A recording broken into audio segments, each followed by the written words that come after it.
ಎಲ್ಲ ಕನ್ನಡದ ಮನಸ್ಸುಗಳಿಗೆ ಈ ಒಂದು ಬಸವಲೋಕ ಯೂಟ್ಯೂಬ್ ಚಾನಲ್ಗೆ ಸ್ವಾಗತವನ್ನು ಬಯಸ್ತಾ ಈ ಒಂದು ವಿಡಿಯೋದಲ್ಲಿ ನಾನು ಕನ್ನಡದ ಮೊದಲ ಶಾಸನ ಹಲ್ಮಿಡಿ ಶಾಸನವನ್ನು ಕುರಿತು ಸಮಗ್ರವಾಗಿರುವಂಥ ಒಂದು 10 ನಿಮಿಷದಲ್ಲಿ ಎಲ್ಲ ಪರೀಕ್ಷೆಗಳಿಗೆ ಉಪಯುಕ್ತವಾಗಿರುವಂಥ ಹಿನ್ನೆಲೆಯಲ್ಲಿ ವಿಶ್ಲೇಷಣಾ ಮಾದರಿಯಲ್ಲಿ ಕನ್ನಡ ಭಾಷಾ ಶಿಕ್ಷಕರ ಹುದ್ದೆಗೆ, ಸಹಾಯಕ ಪ್ರಾಧ್ಯಾಪಕರ ಹುದ್ದೆಗೆ, PU ಕಾಲೇಜಿನ ಉಪನ್ಯಾಸಕರ ಹುದ್ದೆಗೆ, ಕೆಸೆಟ್ ಮತ್ತು ನೆಟ್, ವಿಶೇಷವಾಗಿ ನಮ್ಮ BA ಪದವೀದ ವಿದ್ಯಾರ್ಥಿಗಳಿಗೆ ಸಿಲೆಬಸ್ಗಿರುವಂಥ ಹಲ್ಮಿಡಿ ಶಾಸನವನ್ನು ಕುರಿತು ನಾನು ಹೇಳ್ತಾ ಇದ್ದೀನಿ. ಹಲ್ಮಿಡಿ ಶಾಸನ ಇದು ಕನ್ನಡದ ಮೊದಲ ಶಾಸನ ಅಂತ ಹೇಳ್ತೀವಿ. ಇದು ಕಾಲ 450 ಅಂತ ಹೇಳ್ತೀವಿ. ಕನ್ನಡ ಸಾಹಿತ್ಯಕ್ಕೆ ಬಹಳ ಪ್ರಾಚೀನತೆಯನ್ನು ತಂದುಕೊಟ್ಟಿರುವಂಥ ಶಾಸನ ಇದು. ಬನವಾಸಿಯ ಕದಂಬರ ಕಾಲದಲ್ಲಿ ಆಗಿ ಹೋಗಿರುವಂಥ ಶಾಸನ. ಪೂರ್ವದ ಹಳೆಗನ್ನಡ ಭಾಷೆಯನ್ನು ಒಳಗೊಂಡಿರುವಂಥ ಶಾಸನ ಅದು ಹಲ್ಮಿಡಿ ಶಾಸನ. ಈ ಶಾಸನದ ಒಂದು ಪರಿಚಯವನ್ನು ಇವತ್ತು ಭಾಳ ಉಪಯುಕ್ತವಾಗಿರುವಂಥ ಇದೊಂದಿಷ್ಟು ತಿಳ್ಕೊಂಬಿಟ್ರೆ ಸಾಕು. ಈ ಹಲ್ಮಿಡಿ ಶಾಸನಕ್ಕೆ ಸಂಬಂಧಪಟ್ಟಂಥ ಯಾವುದೇ ಪರೀಕ್ಷೆಗೆ ಆತ ಕೇಳಿರುವಂಥ ಪ್ರಶ್ನೆಗೆ ತಾವು ಉತ್ತರಿಸ್ತೀವಿ. ಇದನ್ನು ಹಲ್ಮಿಡಿ ಶಾಸನದ ಮೊಟ್ಟ ಮೊದಲಿಗೆ ಶೋಧನೆ ಮಾಡಿದವರು ಯಾರು ಅಂದರೆ ಡಾಕ್ಟರ್ MH ಕೃಷ್ಣ ಅಂಥೇಳಿ ನಾವು ಹೇಳ್ತೀವಲ್ಲ. 1936ರಲ್ಲಿ ಇದನ್ನು ಅವರು ಶೋಧನೆ ಮಾಡ್ತಾರೆ. ಇದರ ಕಾಲ 450 ಕ್ರಿಸ್ತ ಶಕ ಅಂತ ಬರ್ತದೆ. ಯಾವ ರಾಜಮನೆತನ ಅಂದರೆ ಬಾದಾಮಿ, ಇದು ಬನವಾಸಿ ಕದಂಬರ ಕಾಲಕ್ಕೆ ಸಂಬಂಧಪಟ್ಟಿರುವಂಥದ್ದು ಗೊತ್ತಿರಬೇಕು. ಯಾವ ರಾಜನ ಆಳ್ವಿಕೆಯಲ್ಲಿ ಇದು ಕಂಡು ಬರ್ತಂದರೆ ಕದಂಬ ರಾಜ ಕಾಕುಸ್ಥವರ್ಮ ಅನ್ನುವಂಥದ್ದು ನಿಮಗೆ ಗೊತ್ತಿರಬೇಕು. ಲಿಪಿ ಮತ್ತು ಭಾಷೆ, ಇದು ದಾಕ್ಷಿಣಾತ್ಯ ಬ್ರಾಹ್ಮಿ ಲಿಪಿ ಮತ್ತು ಇದರ ಭಾಷೆ ಅಂದರೆ ಪೂರ್ವದ ಹಳೆಗನ್ನಡ, ನಡುಗನ್ನಡ, ಹೊಸಗನ್ನಡ ಅಂತೇಳಿ ನಾವು ವಿಭಾಗ ಮಾಡ್ಕೋತೀವಲ್ಲ. ಪೂರ್ವದ ಹಳೆಗನ್ನಡ ಅಂದರೆ ಇದು ಪಂಪ ಬರೋದಕ್ಕಿಂತ ಪೂರ್ವದಲ್ಲಿ ಭಾಷೆಯ ಬಳಕೆಯಾಗಿದ್ದಂಥದ್ದು ಪೂರ್ವದ ಹಳೆಗನ್ನಡ ಅಂತ ಹೇಳಿ.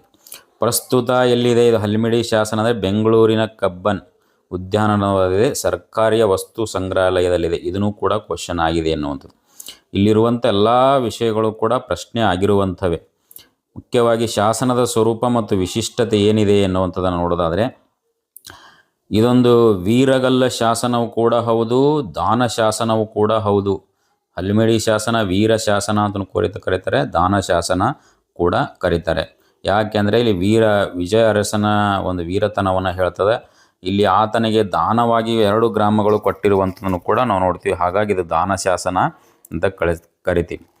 ಇದಕ್ಕೆ ಬಳಸಿರುವಂಥ ಕಲ್ಲು ಯಾವುದು ಹಲ್ಮಿಡಿ ಶಾಸನಕ್ಕೆ ಅಂದರೆ ಈ ಶಾಸನವನ್ನು ಬಳಪದ ಕಲ್ಲಿನ ಮೇಲೆ ಅಂಥೇಳಿ ನಾವು ಕೆತ್ತಲಾಗಿದೆ ಅಂತೇಳಿ ನೋಡ್ತೀವಿ.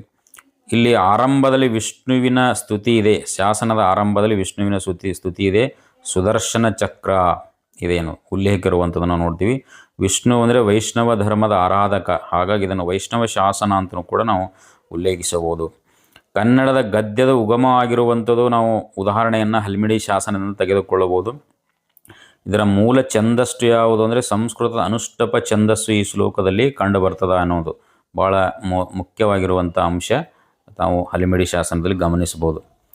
ನೆಕ್ಸ್ಟ್ ಮುಂದುವರೆದು ನೋಡಿ, ಶಾಸನದ ಒಂದು ಭೌತಿಕ ಸ್ಟ್ರಕ್ಚರ್ ಯಾವ ತೆರನಾಗ ಎಷ್ಟು ಸಾಲುಗಳದ ಏನೇನದ ಅನ್ನುವಂಥದ್ದನ್ನು ನೋಡಿದ್ರೆ, ಈ ಶಾಸನದಲ್ಲಿ ನಮಗೆ ಒಟ್ಟು 16 ಸಾಲುಗಳು ಕಂಡು ಬರ್ತಾವೆ. 16 ಸಾಲು. ಇಲ್ಲಿ ತಲೆಯ ಮುಂಭಾಗದಲ್ಲಿ 7 ಅಂಗುಲದ ಅಗಲ ಸುದರ್ಶನ ಚಕ್ರ ಇದೆ. 1ನೇ ಸಾಲು ಚಕ್ರದ ಸುತ್ತಲೂ ಕುದುರೆಲಾಳದ ಆಕಾರದಲ್ಲಿ ಇದನ್ನು ಕೊರೆಯಲಾಗಿದೆ ಅಂತ ಹೇಳ್ತೀವಿ. 1ರಿಂದ 15 ಸಾಲುಗಳವರೆಗೆ ಕಂಬದ ನೇರ ಮುಂಭಾಗದಲ್ಲಿ ಲಿಖಿತ ಬರೆದ ಬರವಣಿಗೆಯನ್ನು ನಾವು ಕಾಣ್ತೀವಿ. 16ನೇ ಸಾಲು ಕಂಬದ ಬಲಮಗ್ಗುಲಿನಲ್ಲಿ ಮೇಲಿಂದ ಕೆಳಕ್ಕೆ ಅಡ್ಡಲಾಗಿ ಬರೆಯಲಾಗಿದೆ ಅಂಥೇಳಿ ನಾವು ನೋಡ್ತೀವಿ.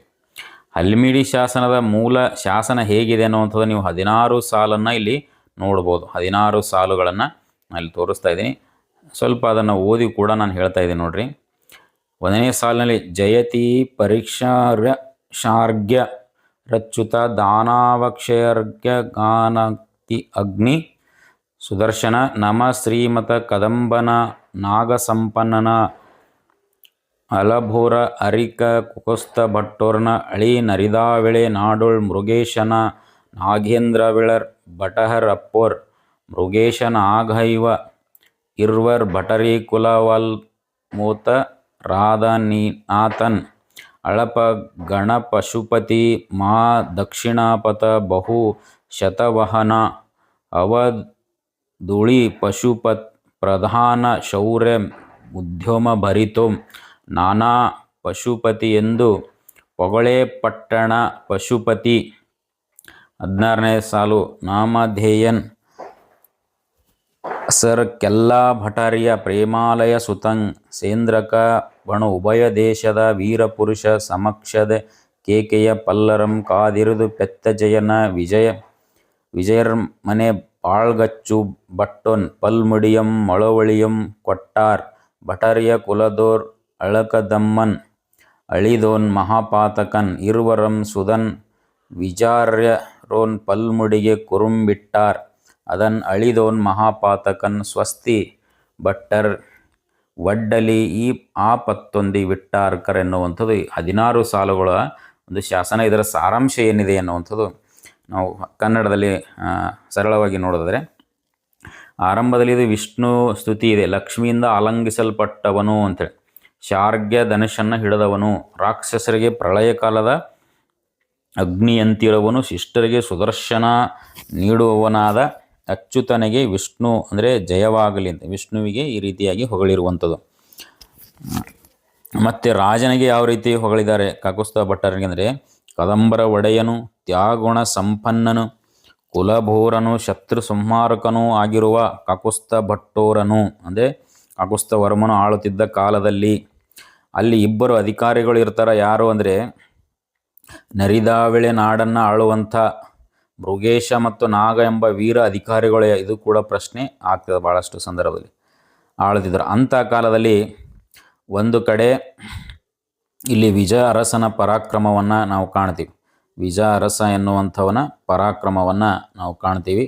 ಯುದ್ಧದ ಮೈತ್ರಿ, ಒಂದು ಕಡೆ ಕದಂಬರು, ಸೇಂದ್ರಕರು, ಬಾಣರು, ಅಳುಪರು, ಇನ್ನೊಂದು ಕಡೆ ಪಲ್ಲವರು ಮತ್ತು ಕೇಕರು. ಇದು ಕೂಡ ಪ್ರಶ್ನೆಯಾಗಿದೆ. ಅಲ್ಮಿಡಿ ಒಂದು ಶಾಸನದಲ್ಲಿ ಕಂಡುಬರುವಂಥ ರಾಜಮನೆತನಗಳು ಯಾವುವು? ಕದಂಬರು, ಸೇಂದ್ರಕರು, ಬಾಣರು, ಅಳುಪರು, ಕೇಕೆಯ ಪಲ್ಲವರು. ಹೀಗೆ ವಿಜಯ ಅರಸನ ಸಾಹಸ ಎಲ್ಲ ಭಟರಿಯ ಪ್ರೀತಿಯ ಮುದ್ದಿನ ಮಗನಾದ ಎಲ್ಲ ಭಟರಿಯ ಅವರ ತಂದೆಯ ಅಂದರೆ ಇವನ ಮಗ ಯಾರು ಅಂದರೆ ವಿಜಯ ಅರಸ ಕದಂಬರ ಪರವಾಗಿ ಧೈರ್ಯದಿಂದ ಹೋರಾಡಿ ಕೇಕೆಯ ಪಲ್ಲವರನ್ನು ಸೋಲಿಸ್ತಾನೆ. ವಿಜಯ ಅರಸ ಯಾರನ್ನು ಸೋಲಿಸ್ತಾನೆ ಅನ್ನುವಂಥ ಪ್ರಶ್ನೆ ಕೂಡ ಬಂದಿರ್ತದೆ.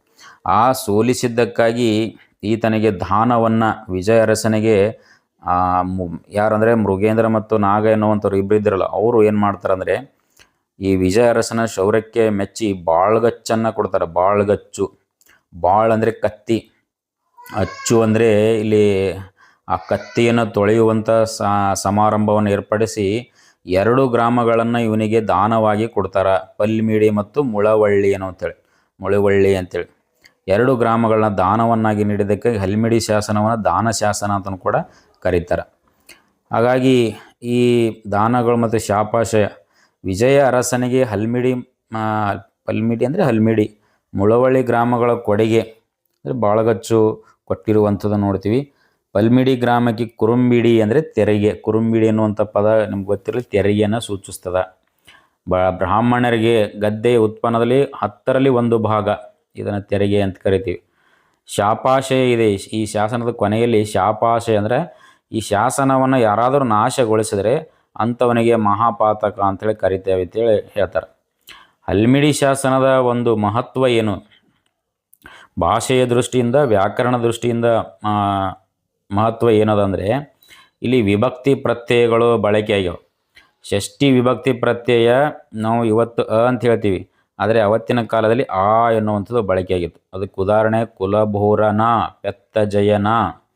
ನೋಡಿರಿ, ಇವೆಲ್ಲ ಪರೀಕ್ಷೆಯಲ್ಲಿ ಬಂದದ್ದು. ಕುಲಭೂರನ, ಪೆತ್ತಜಯನ. ಆಮೇಲೆ ಸಪ್ತಮಿ ವಿಭಕ್ತಿ ಪ್ರತ್ಯಯ ಏನದ ಇವತ್ತು ಒಳ್ಳನ್ ಎನ್ನುವಂಥದ್ದು ಹಳೆಗನ್ನಡ. ಆದರೆ ಸಪ್ತಮಿ ವಿಭಕ್ತಿ ಪ್ರತ್ಯಯ ಅವತ್ತೇನಾದರೂ ಉಳ್ ಎನ್ನುವಂಥದ್ದು ಆಗಿತ್ತು. ನಾಡುಳ್, ಔದುಳ್, ಇದು ವಿಭಕ್ತಿ ಪ್ರತ್ಯಯ. ಆಮೇಲೆ ದ್ವಿತೀಯ ವಿಭಕ್ತಿ ಪ್ರತ್ಯಯ ಇವತ್ತು ಹೊಸಗನ್ನಡದಲ್ಲಿ ಅನ್ನೋದ. ದ್ವಿತೀಯ ವಿಭಕ್ತಿ ಹಳೆಗನ್ನಡ ಪ್ರತ್ಯಯ ಏನದು ಇವತ್ತು ಅಮ್ಮದ, ಮರ, ನಮ್ ಅಂತ ಹೇಳ್ತೀವಲ್ಲ.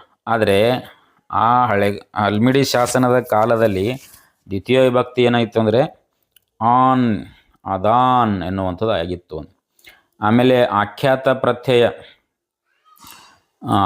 ಪ್ರತ್ಯಯ ವರ್, ಅರ್, ಓನ್, ಅಪ್ಪೋರ್ ಎನ್ನುವಂಥದ್ದು ಇದ್ದು. ಕೊಟ್ಟಾರ್ ಅದಕ್ಕೆ ಉದಾಹರಣೆ, ಆರ್ ಅದಕ್ಕೆ ಉದಾಹರಣೆ ವಿಟ್ಟಾರ್. ಆಮೇಲೆ ಓನ್ ಅದು ಕಲ್ದೋನ್ ಅನ್ನುವಂಥ ಬರ್ತದೆ. ಕರ್ಮಿಣಿ ಪ್ರಯೋಗ ಅಂದರೆ ಇದು ಪೊಗಳೆ ಪಟ್ಟಣ ಅಂತ ಆಗ್ಬೇಕು. ಪೊಗಳೆ ಪಟ್ಟಣ ಎನ್ನುವಂಥದ್ದು ಕರ್ಮಿಣಿ. ಇದನ್ನು ಕೂಡ ಕೇಳಿದ್ದಾನೆ. ಹರಿ ಸಮಾಸ ಪದ ಯಾವುದು? ಹಲ್ಮಿಡಿ ಸಮಾಸ ಅಂದರೆ ಪೆತ್ತ ಜಯನ್ ಎನ್ನುವಂಥದ್ದು. ಹರಿ ಸಮಾಸ ಯಾವಾಗ ಆಗ್ತಂದರೆ ಕನ್ನಡ ಸಂಸ್ಕೃತ ಪದವನ್ನು ಸೇರಿಸಿದಾಗ ಹರಿ ಸಮಾಸ ಆಗ್ತದೆ. ಪೆತ್ತ ಜಯನ್ ಅನ್ನುವಂಥ ಹರಿ ಸಮಾಸ ಗೊತ್ತಿರಲಿ ನಿಮಗೆ. ಈ ಶಾಸನ ಎಷ್ಟು ಸಾಲುಗಳನ್ನು, ಎಷ್ಟು ಪದಗಳು ಕನ್ನಡ ಪದಗಳು ಅದಾವ ಅಂದರೆ 20ರಿಂದ 25 ಹಲ್ಮಿಡಿ ಶಾಸನದಲ್ಲಿ ಕನ್ನಡ ಪದಗಳಿವೆ ಎನ್ನುವಂಥದ್ದು ಡಾಕ್ಟರ್ ಎಮ್.ಎಚ್. ಕೃಷ್ಣ ಅವರು ಅಂದಾಜು ಮಾಡ್ತಾರೆ ಅನ್ನುವಂಥದ್ದು ನಿಮ್ಗೆ ಗೊತ್ತಿರಲಿ. ಈ ಶಾಸನದ ಸಾಂಸ್ಕೃತಿಕವಾಗಿರುವಂಥ ವಿಶೇಷತೆ ಏನದ, ಇಲ್ಲಿ ಬಾಳ್ಗಚ್ಚು ಎನ್ನುವಂಥ ಪದ ಬಂದದ್ದು. ಬಾಳ್ಗಚ್ಚು ಅನ್ನುವಂಥದ್ದು ಯುದ್ಧದಲ್ಲಿ ಗೆದ್ದ ವೀರನ ಕತ್ತಿಯನ್ನು ತೊಳೆಯುವ ಒಂದು ಸಮಾರಂಭ. ಬಾಳ್ ಅಂದರೆ ಕತ್ತಿ, ಕಳ್ಚು ಅಂದರೆ ಅದನ್ನು ರಕ್ತದಿಂದ ತೊಳೆದಿರುವಂಥ ಖಡ್ಗವನ್ನು ಇಲ್ಲಿ ಏನು ಮಾಡ್ತಾರೆ ಅಂದರೆ ತೊಳೆಯುವಂಥ ಒಂದು ಕಾರ್ಯಕ್ರಮವನ್ನು ಅವರು ಆಯೋಜನೆ ಮಾಡ್ತಾರೆ. ಸಳ್ಪಂಗ್ ಅನ್ನುವಂಥ ಪದ ಬಂದದ್ದು. ಎಮ್.ಎಚ್. ಕೃಷ್ಣ ಅವರ ಪ್ರಕಾರ ಉಳ್ಳಂಗ್ ಎಂಬ ಗ್ರಾಮದ ಹೆಸರು ಇರ್ಬೋದು ಅಂಥೇಳಿ ಎಮ್.ಎಚ್. ಕೃಷ್ಣ ಅವರು ಅಭಿಪ್ರಾಯ ಪಡ್ತಾರೆ. ಎಂ ಚಿದಾನಂದ ಮೂರ್ತಿಯವರ ಪ್ರಕಾರ ಷಡ್ಭಾಗ ಅದರ ತದ್ಭವ ಆಗಿರ್ಬೋದು ಅನ್ನುವಂಥದ್ದನ್ನು, ಅದು ತೆರಿಗೆಯನ್ನು ಸೂಚಿಸ್ತದ ಅಂಥೇಳಿ ಚಿದಾನಂದ ಮೂರ್ತಿಯವರು ಹೇಳ್ತಾರೆ. ಆಮೇಲೆ ಕುರುಂಬಿಡಿ ಮತ್ತು ಪತ್ತೊಂದಿ ಎನ್ನುವಂಥ 2 ಪದಗಳು ಬರ್ತಾವೆ. ಕುರುಂಬಿಡಿ ಅಂದರೆ ಸಣ್ಣ ತೆರಿಗೆ, ದುರ್ಗಾಧಿಪತಿ ಗೌರವದ ತೆರಿಗೆ ಅನ್ನುವಂಥದ್ದು. ಪತ್ತೊಂದಿ ಅಂದರೆ ಅಚ್ಚಗನ್ನಡ ಪದ, ಸಂಸ್ಕೃತದ ದಶಬಂಧದಿಂದ ಪತ್ತು ಒಂದಿ. ಪತ್ತು ಅಂದರೆ 10, 10ರಲ್ಲಿ 1 ಭಾಗ ದಾನದ ರೂಪದಲ್ಲಿ ಕೊಡುವಂಥ ತೆರಿಗೆ ಪತ್ತೊಂದು. ಇವು ಕೂಡ ಕೇಳಿದ್ದಾನೆ. ನೆಕ್ಸ್ಟ್ ಈ ಶಾಸನದ, ಇದು ಕನ್ನಡದ ಮೊಟ್ಟ ಮೊದಲ ಶಾಸನ ಅಂತ ಹೇಳ್ತೀವಿ. ಎಮ್.ಎಸ್. ಶ್ರೀಕೃಷ್ಣ ಇದು ಶೋಧನೆ ಮಾಡಿದ್ರು. ರಾಜ ಕಾಕುಸ್ಥವರ್ಮ, ವೀರ ವಿಜಯ ಅರಸ ಎನ್ನುವಂಥದ್ದು. ದಾನ ನೀಡಿದ ಗ್ರಾಮಗಳೆಂದು ಪಲ್ಮಿಡಿ ಮತ್ತು ಮುಳವಳ್ಳಿ ಎನ್ನುವಂಥದ್ದು. ಕೆಲವು ಪದಗಳು ಯಾವಂದರೆ ಬಾಳ್ಗಚ್ಚು, ಸಳ್ಪಂಗ್, ಕುರುಂಬಿಡಿ, ಪತ್ತೊಂದಿ. ಇವೆಲ್ಲವೂ ಕೂಡ ಇಂಪಾರ್ಟೆಂಟ್ ಆಗಿರುವಂಥದ್ದು ಹಲ್ಮಿಡಿ ಶಾಸನ. ಇದಿಷ್ಟು ಹಲ್ಮಿಡಿ ಶಾಸನದ ಬಗ್ಗೆ ತಮಗೆ ಗೊತ್ತಿದ್ದರೆ ಸಾಕು. ತಮ್ಮೆಲ್ಲರಿಗೂ ಕೂಡ ಧನ್ಯವಾದಗಳು. ನಾನು ಈಗಾಗಲೇ ಬಾದಾಮಿ ಶಾಸನದ ಬಗ್ಗೆ ಕೂಡ ಒಂದು ವಿಡಿಯೋ ಮಾಡಿದ್ದೀನಿ, ತಾವು ಅದನ್ನು ನೋಡ್ಬೋದು, ವೀಕ್ಷಿಸ್ಬೋದು. ಎಲ್ಲ ಇವತ್ತಿನ ಸ್ಪರ್ಧಾತ್ಮಕ ಪರೀಕ್ಷೆಯಲ್ಲಿ ಇರುವಂಥವರು ಏನಿದಿರಲ್ಲ, ಕ್ರೈಸ್ ಮತ್ತು ಕನ್ನಡ ಭಾಷಾ ಶಿಕ್ಷಕರು ಹೈಸ್ಕೂಲ್ ಆಗಿರ್ಬೋದು, PU ಕಾಲೇಜ್ ಆಗಿರ್ಬೋದು, ಸಹಾಯಕ ಪ್ರಾಧ್ಯಾಪಕರಾಗಿರ್ಬೋದು, ನಿಮ್ಮೆಲ್ಲರಿಗೂ ಉಪಯುಕ್ತವಾಗಿರುವಂಥ ಕನ್ನಡ ಭಾಷೆಗೆ, ಸಾಹಿತ್ಯಕ್ಕೆ, ಎಲ್ಲದಕ್ಕೂ ಕೂಡ ಸಂಬಂಧಪಟ್ಟಂಥ ಉಪಯುಕ್ತವಾಗಿರುವಂಥ ಮೂಲ ಪುಸ್ತಕಗಳನ್ನು ಆಯ್ದುಕೊಂಡು ಈ ತರಗತಿಗಳನ್ನು ಮಾಡ್ತಾ ಇರ್ತೀನಿ. ತಾವೆಲ್ಲರೂ ಕೂಡ ಇದರ ಸದುಪಯೋಗವನ್ನು ಪಡ್ಕೊಳ್ರಿ ಅಂತ ಹೇಳ್ತಾ, ನಾನು ಪ್ರೊಫೆಸರ್ ಬಾಪುಗೌಡ ಅಂತೇಳಿ, ಕನ್ನಡ ಸಹಾಯಕ ಪ್ರಾಧ್ಯಾಪಕರು, ಸರ್ಕಾರಿ ಪ್ರಥಮ ದರ್ಜೆ ಕಾಲೇಜು ಜಳಕಿ. ಎಲ್ಲರಿಗೂ ಕೂಡ ಧನ್ಯವಾದಗಳು. ದಯವಿಟ್ಟು ಎಲ್ಲರೂ ಕೂಡ ಸಬ್ಸ್ಕ್ರೈಬ್ ಮಾಡಿರಿ.